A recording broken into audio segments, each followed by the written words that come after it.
Hello and welcome to Rise and Unwind. My name is Dan. You know, each and every week I try to talk to people from across the country about things you can do right here in your neighborhood. And on this week's show, we got this. I know this is something that I don't say very often to my guests, but you are a crazy person. Guilty as charged, okay? This stuff is incredible. You simply hook the hose to the back of it, apply the cleaner, turn the nozzle, it starts to rinse. Immediately, all that grime literally just falls off. All of that and more right here on Rise and Unwind. Grief, friendship, and a little dark humor. My Dead Friend Zoe brings it all together in a story about a veteran navigating life with her best friend who just, happens to be a ghost. Sonequa Martin-Green stars as Merritt, a U.S. Army veteran facing family struggles, personal loss, and the ever-present Zoe. The movie's already in theaters, and Sonequa joins me right now. Welcome to the show, Sonequa. How are you? Oh, I'm so good. Thank you for having me. All right. This film walks like a fine line between drama, dark comedy. Like, how did you approach playing Merritt, someone that's like dealing with grief in such a really unconventional way? Oh, well, thank you for calling it unconventional. It's a lot of a lot of how I dealt with it and the carrying of the role and the carrying of the weight of the role was because I was seeking to do justice to Kyle Hausmann-Stokes. Because this is his story. Our director, who also wrote this, AJ Bermudez, helped write as well, but this is his story, 93% as it happened. And so from the very beginning, I knew that I needed to do this justice. And this is a veteran story. It is about PTSD, survivor's remorse and shame and guilt and acclimating to life after war. But it's also for anybody, whether you served or not, who's dealing with these things, because so many of us are. So many are walking around with this kind of pain. So I think that in order for all of that to land and in order for the prevailing theme of the film to come across, which is talk about it before you make a rash decision, talk about it. I think we need the humor to really like round it out.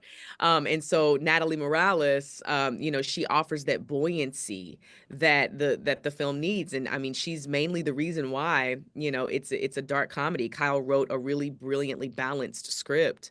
And it was wonderful to be able to bring it to life with her. And sort of, I represent the gravity, she represented the levity. She's hilarious. Yes. Just absolutely hilarious. How did you go about like that? I don't want to. I'm spoiling it. All right.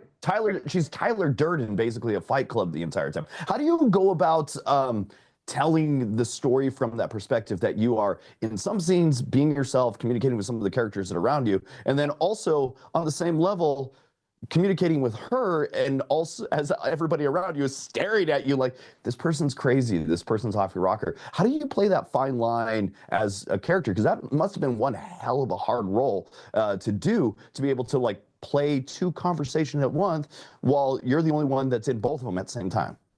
That's a really great question. Thank you for asking. I think that there was a obviously there's a totality of thoughts and experiences that fed into Merritt, right? And that fed into Kyle. Merritt as Kyle as Merritt, right? Me as Merritt, bringing Kyle's life to the light. I think that what made it I won't say easy, but what made it doable for me was knowing that this is the way this woman lives. This woman lives with this constant this constant presence of the guilt and the shame and the survivor's remorse. And something that Natalie Morales says a lot is she likes to call Zoe a guilt demon, right? Because she isn't a ghost. It isn't the actual Zoe. It's a manifestation of her, and she's grown to this level of personification because of the harping on it, because this is something that is growing and toxifying and fermenting in Merritt's heart and in her mind. So it's almost like growing and growing and swelling to the point where it's going to take over her life. And we see that it sort of has, right? And so it was interesting because knowing that she's always on my mind, that was how every moment was played. She's here. She's always here. I am so guilty. I feel so much shame. I have such deep survivor's remorse. All I want to do is go back and change the past, but I can't. And I'm stuck in this loop of pain because of it. Sonequa Martin-Green, thanks for joining me this morning. My Dead Friend Zoe is now playing in theaters, so if you haven't seen it yet, this is the perfect time to go check it out. To find showtimes, to learn more, go to mydeadfriendzoemovie.com. Sonequa, thanks for joining me this morning.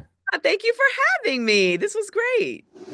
Natural disasters are becoming more frequent and more intense, causing billions of dollars in damage every single year. So how do we build homes that can stand up to the toughest conditions?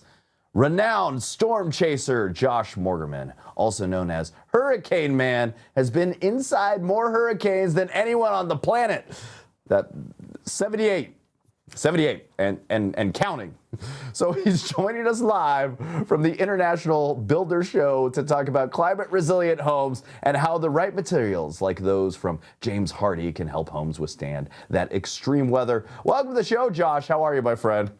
Great to be here, Dan. Thanks a lot.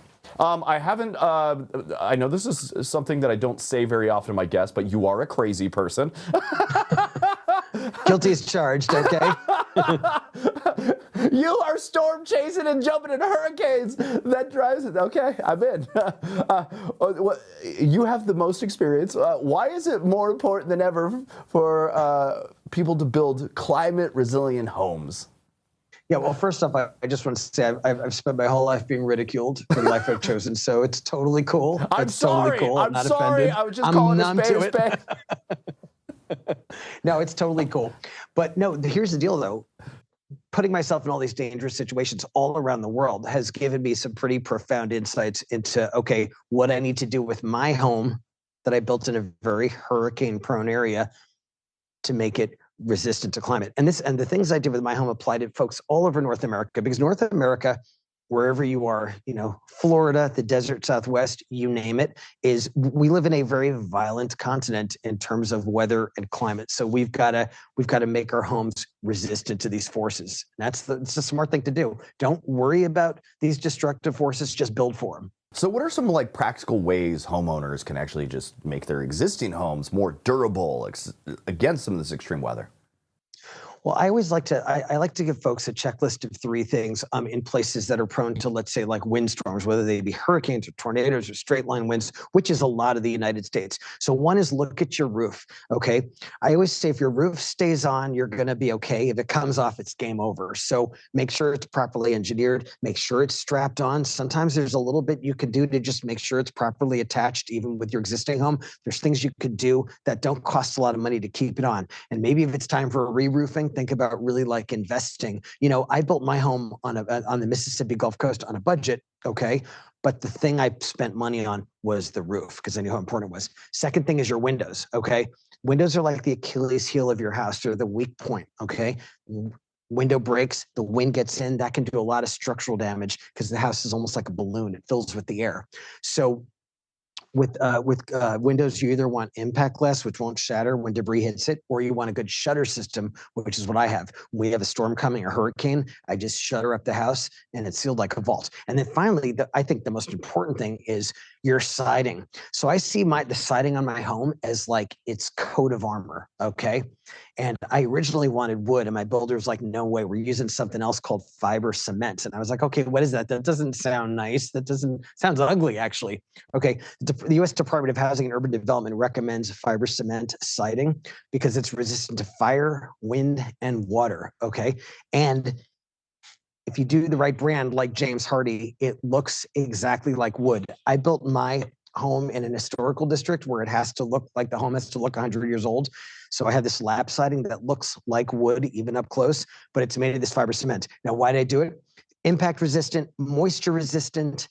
It doesn't rot. It doesn't mold. Termites hate it. Okay, which is really awesome. That's like a benefit right there. And it's even non-combustible. So those are 3 things: your roof, your windows, and good fiber cement siding that's going to protect the inside of your home. Yeah, you don't want to turn your house into an Airbnb for termites. Exactly. Yeah. You're at the International Builders Show. What are some of the biggest trends in home construction that you're seeing right now? Well, I think it's this attention to climate resilience. I think, we've had like a bunch of bad hurricane seasons in a row especially on the Gulf Coast. In the desert Southwest, we've had devastating fires, especially in California, even out in Hawaii. We've had some bad tornado seasons. We've had these unbelievable floods. We've really been like through the ringer the last few years all across the United States in terms of natural disasters. And I think that builders are really thinking about this now. It's not just about how the house looks, but how it's going to perform in these kind of stressful situations, because you want a home that doesn't just look nice, but that's built to last. And so I think that's what everyone's looking at. So James Hardie is looking at. It's really smart. It's like, how do you look nice, but how do you survive? How do you be tough? I want to thank you for joining me this morning, and I know I've been picking on you, but hey, I'm afraid of a nice warm breeze. But where can we go for more information and learn more about building stronger homes? I'm gonna have to take you out with me to toughen you up. But if you want to learn more about, just sort of like how to properly side your house with a good fiber cement siding, go to James Hardie, HARDIE.com. If you want to follow my crazy adventures, follow me on most social media platforms. iCyclone, the letter I, the word cyclone. I'm in. I'll go. This sounds like an adventure. Josh Morgerman, thanks for joining me this morning, my friend. Thanks, Dan.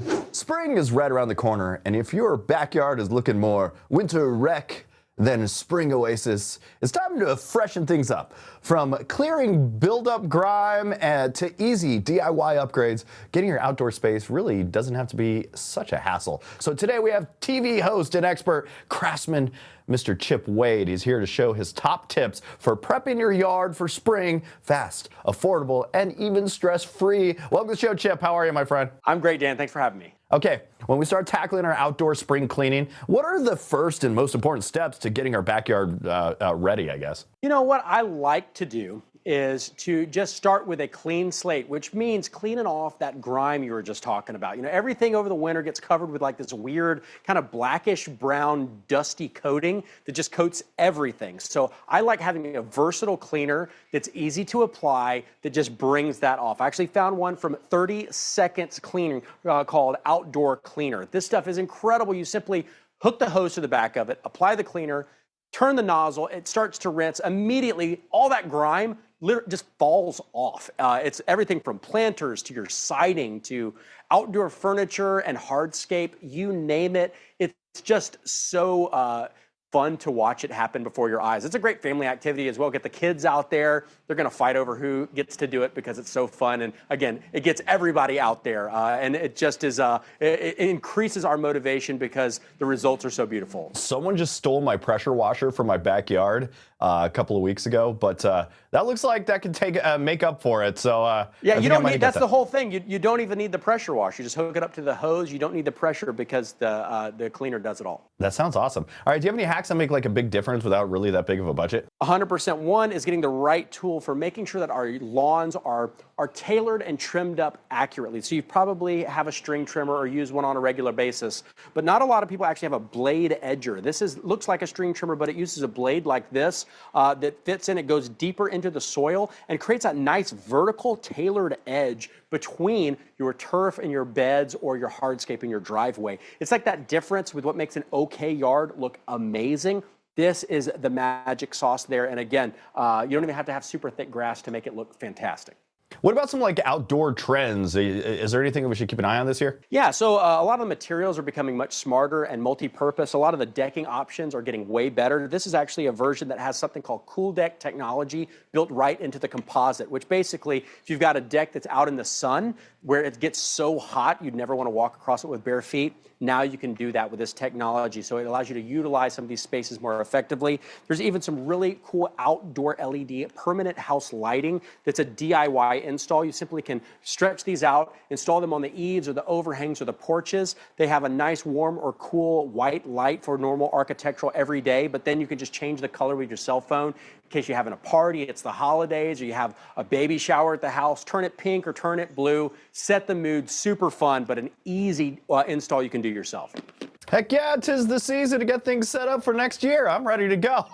Let's go.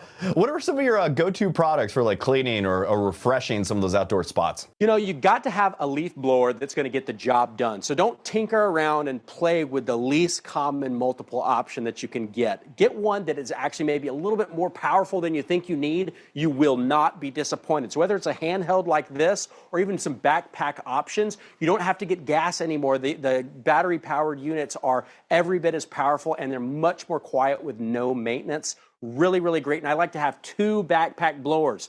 When you're cleaning your yard, having 2 people coming from different angles is so much more efficient than trying to do it all yourself. So that's a big one. And also now is the time to get a good window and screen cleaner to clean all that glass, because it won't be but a few weeks from now when the sun is higher in the sky, you're going to see just how dirty all the glass is over the winter. Now's the perfect time to clean it. Hey, Chip, is there anything else you got on the plate, or where can we go for more information? You know, all of these products, from the 30-second cleaners to the power tools, you can find at your local Home Depot, Lowe's, Amazon, even Walmart. And of course, if you want more tips or ideas on projects, I've got tons of stuff on my website at chipwade.com. Chip Wade, you're the man. Thanks for hanging out with me this morning.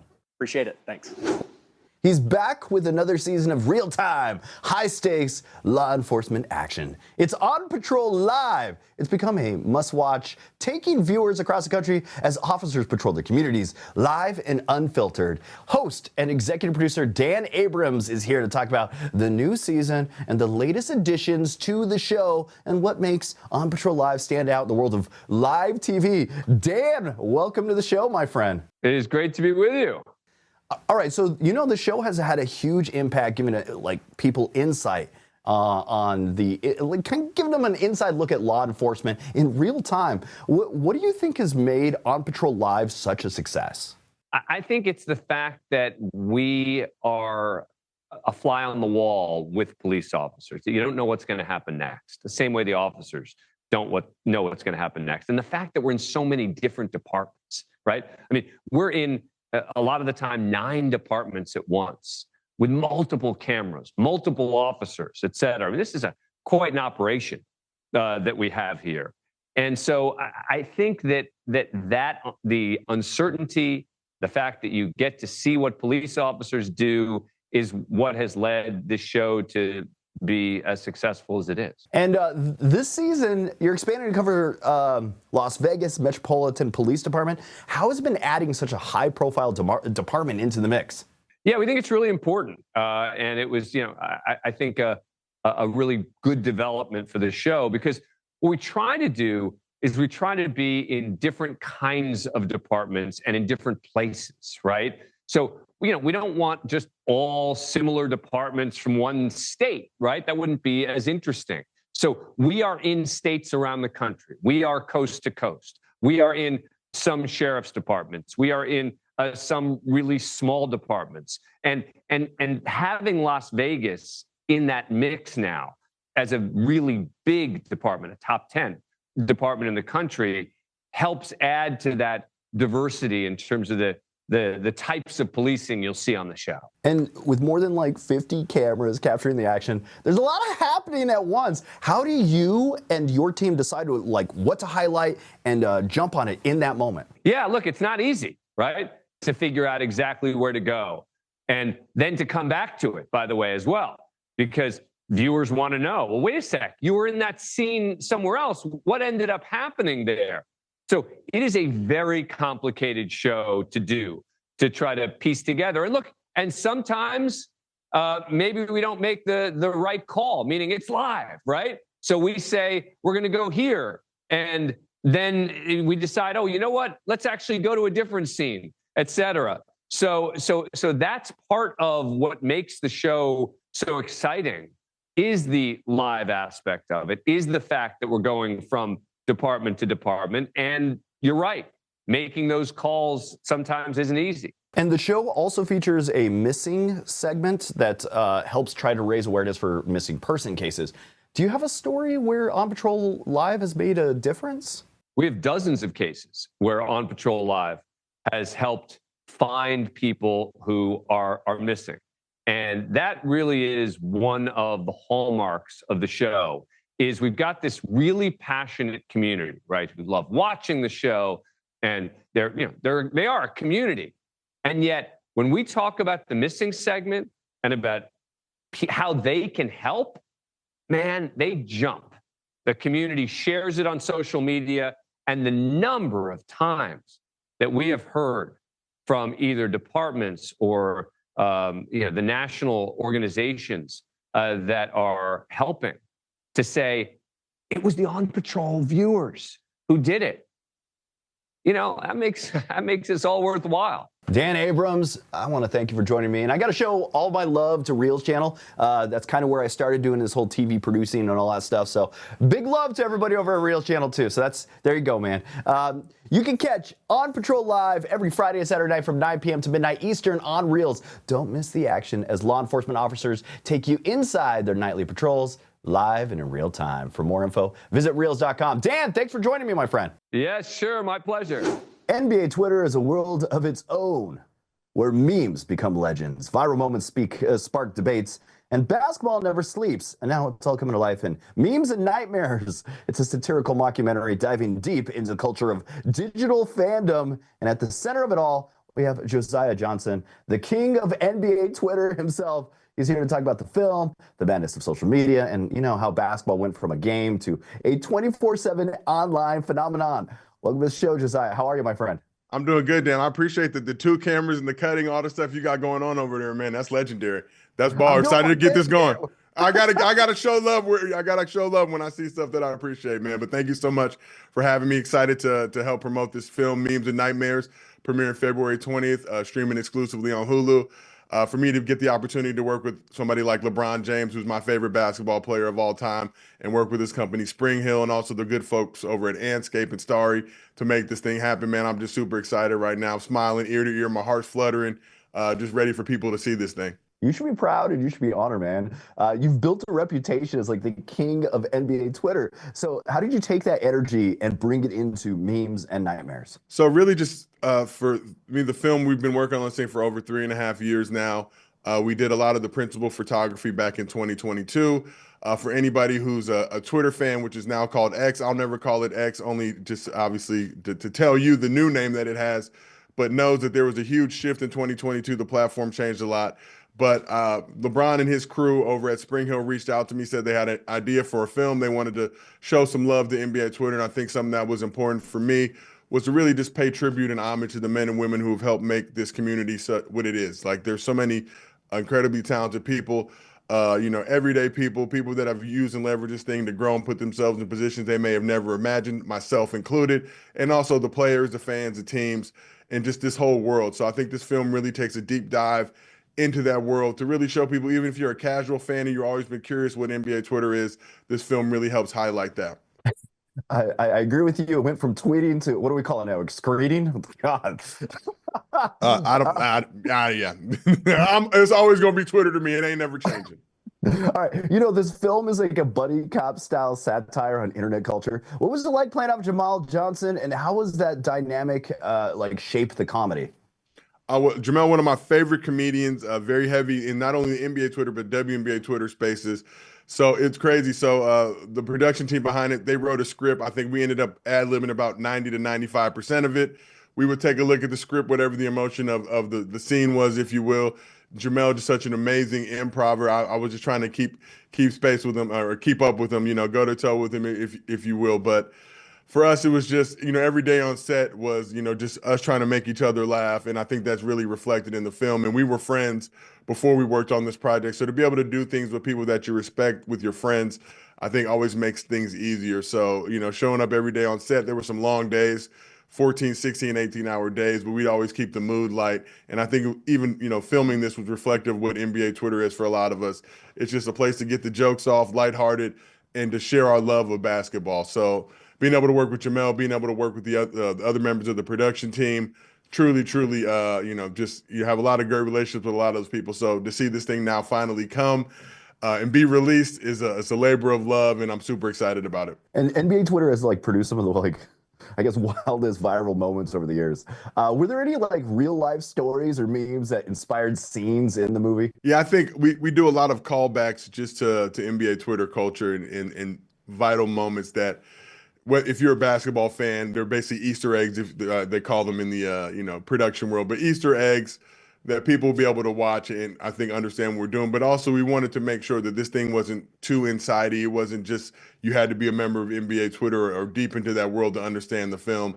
So we have a lot of stuff for even the casual fans to help learn and help them kind of improve their knowledge of the space. But a lot of moments that we pay tribute to throughout the film. Josiah Johnson, you're the man. Memes and Nightmares, it drops on Hulu right now. And if you ever laughed at an NBA meme or like been sucked into a Twitter debate, this one's for you. Josiah, thanks for hanging out with me, my friend. Hey, thank you, Dan, and make sure everybody, you go watch, get Hulu if you don't got it. Check out Memes and Nightmares. It's streaming on Hulu, like Dan said. And help support me, help yourself learn about NBA Twitter. You're the man. Thank you, man. Appreciate it. And that's it for Rise and Unwind. I want to thank you for tuning in and checking out the show. If you actually want to be on the show, go to our website, riseunwindtv.com. Fill out the form, send us your info. Maybe we'll be talking on a future episode. Also, make sure you follow us, like, and subscribe to our YouTube channel. That's at Rise Unwind TV. And until next week, that was Rise and Unwind.